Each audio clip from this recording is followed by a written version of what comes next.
ഒരു 20 വയസ്സുള്ള സമയത്ത് എൻ്റെ അടുത്ത് ഈ കാര്യങ്ങളൊക്കെ ആരെങ്കിലും വന്ന് പറഞ്ഞിരുന്നെങ്കിൽ ലൈഫ് കുറച്ചുകൂടി ഈസി ആയേനെ. ഇത്രയും കഷ്ടപ്പാടിലൂടെ എനിക്ക് കടന്നു പോകേണ്ടി വരില്ലായിരുന്നു. ലൈഫിനെ കുറച്ചുകൂടി ഈസി ആയിട്ട് സമാധാനത്തോടെയും സന്തോഷത്തോടെയും ധൈര്യത്തോടെയും ഒക്കെ ഫേസ് ചെയ്യായിരുന്നു എന്ന് എനിക്ക് തോന്നിയിട്ടുള്ള കുറച്ച് കാര്യങ്ങളുണ്ട്. ഞാൻ ലൈഫിനെ കുറിച്ച് ലേറ്റ് ആയിട്ട് ലേൺ ചെയ്തിട്ടുള്ള ആ ഒരു ലെസൺസ് ഏറ്റവും ഈസി ആയിട്ട് ഒരു 10 മിനിറ്റിൽ ഞാൻ നിങ്ങളുടെ അടുത്ത് പറയാൻ പോവാണ്. ഫസ്റ്റ് കാര്യം, എവറിത്തിങ് ഇസ് ടെമ്പററി. നമ്മുടെ ചുറ്റുമുള്ള എല്ലാ കാര്യങ്ങളും താൽക്കാലികമാണ്. നിങ്ങളുടെ റിലേഷൻഷിപ്പ് ആണെങ്കിലും ഫ്രണ്ട്ഷിപ്പ് ആണെങ്കിലും നിങ്ങളുടെ ചുറ്റും നിങ്ങൾ ഇപ്പൊ കാണുന്ന നിങ്ങളുടെ സിറ്റുവേഷൻസ് ആണെങ്കിലും മണി ആണെങ്കിലും എവറിത്തിങ് ഇസ് ടെമ്പററി. ഒന്നും ശാശ്വതമല്ല. നാളെ ഒരു പക്ഷേ ഇതൊക്കെ നഷ്ടപ്പെട്ടേക്കാം. മേ ബി ഇതിലും ബ്യൂട്ടിഫുൾ ആയിട്ടുള്ള കുറെ കാര്യങ്ങൾ നിങ്ങളുടെ ലൈഫിൽ സംഭവിച്ചേക്കാം.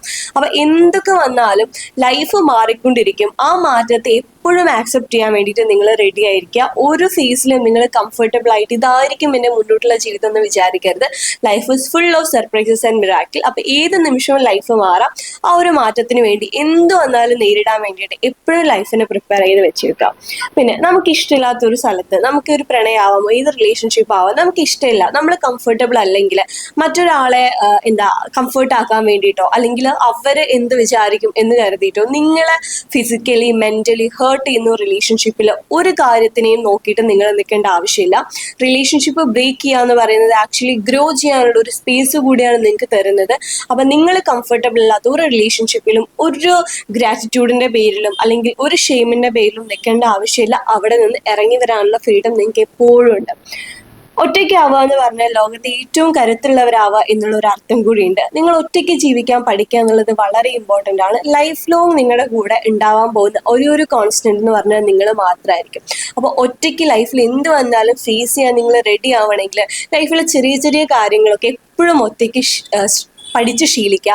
ഒരു റെസ്റ്റോറൻറ്റിൽ പോയി ഫുഡ് കഴിക്കുന്നതാണെങ്കിലും ഒരു മൂവിക്ക് പോകുന്നതാണെങ്കിലും എന്തെങ്കിലുമൊക്കെ കാര്യങ്ങൾ നിങ്ങളായിട്ട് ചെയ്യുന്നതാണെങ്കിലും ഒരു ട്രിപ്പ് പോകുന്നതാണെങ്കിലും അങ്ങനെ ലൈഫിൽ കുഞ്ഞു കുഞ്ഞു കാര്യങ്ങളൊക്കെ ഒറ്റയ്ക്ക് ചെയ്ത് ശീലിക്കുന്ന സമയത്ത് ഒറ്റപ്പെടുക എന്നുള്ളത് നിങ്ങൾക്ക് ഒരിക്കലും വളരെ ഒരു ബുദ്ധിമുട്ടായിട്ട് തോന്നത്തില്ല. ലൈഫിൽ ആരൊക്കെ വന്നാലും പോയാലും എനിക്ക് ഞാനുണ്ട് എന്നുള്ളൊരു വിശ്വാസത്തിൽ ജീവിക്കാൻ അത് നിങ്ങളെ ഒരുപാട് ഹെൽപ്പ് ചെയ്യുമെന്ന് തോന്നിയിട്ടുണ്ട്. Respect your body and respect your soul എന്നുള്ളതാണ് അടുത്ത കാര്യം. നിങ്ങൾ മറ്റുള്ളവർ എന്തൊക്കെ പറഞ്ഞാലും നിങ്ങൾക്ക് നിങ്ങളുടെ മേലെ ഒരു കോൺഫിഡൻസ് ഉണ്ടാവുക. നിങ്ങളുടെ ശരീരത്തോട് നിങ്ങളുടെ രൂപത്തോട് ഒരു റെസ്പെക്ട് ഉണ്ടാവേണ്ടത് വളരെ ഇമ്പോർട്ടൻ്റ് ആണ്. മേ ബി സൊസൈറ്റി പറഞ്ഞിട്ടുള്ള ബ്യൂട്ടി സ്റ്റാൻഡേർഡ്സിലൊന്നും നമ്മൾ ഇൻക്ലൂഡ് ആയിരിക്കില്ല. But that doesn't matter. നിങ്ങൾ എപ്പോഴും നിങ്ങളെ കുറിച്ചിട്ട് ഒരിക്കലും ലെസ് ആയിട്ട് ചിന്തിക്കാതെ എപ്പോഴും നിങ്ങളെക്കുറിച്ച് ഹൈ ആയിട്ട് ചിന്തിക്കുക. നിങ്ങൾ ഒരാളുടെ മുന്നിൽ പ്രസന്റ് ചെയ്ത സമയത്ത് നിങ്ങളുടെ കുറവുകളൊന്നും നിരത്താതെ ഞാൻ ഇത്രമേൽ കോൺഫിഡൻ്റ് ആണ് എന്നുള്ള രീതിയിൽ തന്നെ നിങ്ങളെ പ്രസന്റ് ചെയ്യുക. നിങ്ങളുടെ ബോഡീനെയും നിങ്ങളുടെ സോളിനെയും നിങ്ങളെ റെസ്പെക്ട് ചെയ്യുന്നിടത്ത് മാത്രമേ മറ്റുള്ളവർ നിങ്ങളെ റെസ്പെക്ട് ചെയ്യും. അപ്പൊ എപ്പോഴും നിങ്ങൾ മൈൻഡിൽ തിങ്ക് ചെയ്യുന്ന സമയത്ത് നിങ്ങളെ സെൽഫിനെ കുറിച്ചിട്ട് നിങ്ങളുടെ ബോഡീനെ കുറിച്ച് നെഗറ്റീവായിട്ടുള്ള തോട്ട് വെച്ചത് ഫിൽ ചെയ്യാതിരിക്കാം. മാതാപിതാക്കൾ എന്ന് പറയുന്നത് അവരെപ്പോഴും ശരിയാവണം എന്നില്ല. അവർ നമ്മുടെ നന്മയ്ക്ക് വേണ്ടി പറയുന്ന പല കാര്യങ്ങളും ചിലപ്പോൾ നമ്മുടെ ലൈഫിലോട്ട് വരുമ്പോൾ അത് അപ്ലിക്കബിൾ ആവുന്നില്ല. നമ്മൾ ചെയ്ത് കഴിയുമ്പോൾ നമുക്കത് റൈറ്റ് ആയിട്ട് ഫീൽ ആവണമെന്നില്ല.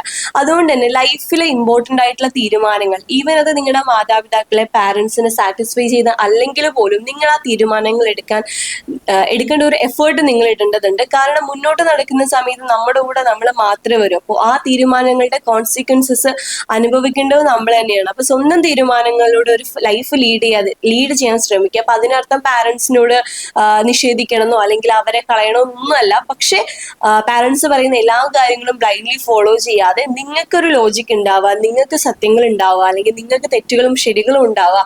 ആ ശരികളിലൂടെ ജീവിക്കാനും തെറ്റ് വരുമ്പോൾ തിരുത്താനും ശ്രമിക്കുക. അപ്പൊ ബ്ലൈൻഡ് ആയിട്ട് മറ്റുള്ളവരുടെ ഉപദേശം കൊണ്ട് ജീവിതം കണ്ടിന്യൂ ചെയ്യാതിരിക്കുക എന്നുള്ളത് ഇമ്പോർട്ടൻ്റ് ആണ്. ലൈഫിൽ ജയങ്ങൾ ഉണ്ടാവുന്നതിനോടൊപ്പം തന്നെ തോൽവികൾ ഉണ്ടാവും എന്നുള്ളത് ആക്സെപ്റ്റ് ചെയ്യുക. തോൽവികൾ ഒരിക്കലും ഒന്നിൻ്റെയും അവസാനമല്ല. ലൈഫ് എത്ര മുന്നോട്ട് പോയാലും നമുക്ക് എത്ര ഏജ് ആയി എന്ന് പറഞ്ഞാലും പുതിയ കാര്യങ്ങൾ സ്റ്റാർട്ട് ചെയ്യാനും ലേൺ ചെയ്യാനും ലൈഫ് റീസ്റ്റാർട്ട് ചെയ്യാനുള്ള അവസരം നമുക്ക് എപ്പോഴും ഉണ്ട്.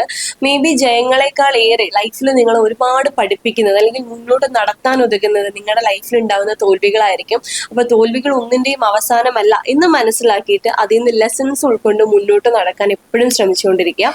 സ്വന്തം കാഴ്ചപ്പാടുകൾ ആധാരമാക്കിയിട്ട് ഒരിക്കലും മറ്റൊരാളെ വിലയിരുത്താതിരിക്കുക. കാരണം എല്ലാവരുടെയും ജേർണി ഭയങ്കര ഡിഫറെൻ്റ് ആണ്. അവരുടെ ഡിസിഷൻ എടുക്കുന്നതിന് അവർക്ക് അവരുടേതായിട്ടുള്ള റീസൺസ് ഉണ്ടാവും. അവരുടെ ശരീരത്തിലോ ജീവിതത്തിലോ നിലപാടുകളിലോ ഒന്നും നമുക്കൊരു ഇൻഫ്ലുവൻസും ഇല്ല എന്നുള്ള കാര്യം മനസ്സിലാക്കുക. മനുഷ്യരായിട്ട് ആക്സെപ്റ്റ് ചെയ്യാൻ പഠിക്കുക, അവരെ റെസ്പെക്ട് ചെയ്യാൻ പഠിക്കുക, അവരുടെ ചോയ്സസിനെ അവരുടേതാക്കിയിട്ട് നിർത്താനുള്ള ഒരു സ്പേസ് എപ്പോഴും ബന്ധങ്ങളിൽ കീപ്പ് ചെയ്യുക. സ്വന്തം കാര്യം നോക്കാനെങ്കിലും ഫിനാൻഷ്യലി ഇൻഡിപെൻഡന്റ് ആയിരിക്കുക. നമ്മൾ ഫിനാൻഷ്യലി ഇൻഡിപെൻഡന്റ് ആകുമ്പോൾ മാത്രമേ നമ്മുടെ ജീവിതത്തിൽ ചോയ്സസ് എടുക്കാനുള്ള സ്പേസ് നമുക്ക് കിട്ടത്തുള്ളൂ.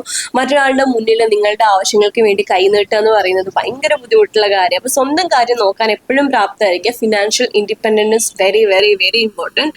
ആൻഡ് നിങ്ങളുടെ ജാതി, മതം, നിങ്ങളുടെ നാട്, വീട്, നിങ്ങളുടെ കുടുംബം ഒന്നും വലിയ സ്വപ്നങ്ങൾ കാണാനും അത് നേടാതിരിക്കാനും ഉള്ള ഒരു റെസ്ട്രിക്ഷൻ ആവുന്നില്ല. നിങ്ങൾക്ക് എന്തെങ്കിലും കാര്യം നേടണം എന്നുണ്ടെങ്കിൽ, നിങ്ങൾക്ക് എന്തെങ്കിലും സ്വപ്നം ഉണ്ടെങ്കിൽ, മറ്റാരെന്തൊക്കെ പറഞ്ഞാലും അതിന് വേണ്ടിയിട്ട് ഹാർഡ് വർക്ക് ചെയ്തുകൊണ്ടിരിക്കുക. ലൈഫിലെല്ലാം നേടാൻ നിങ്ങൾ എപ്പോഴും ഡിസേർവിംഗ് ആണെന്ന് എപ്പോഴും ഓർത്തുകൊണ്ടിരിക്കുക.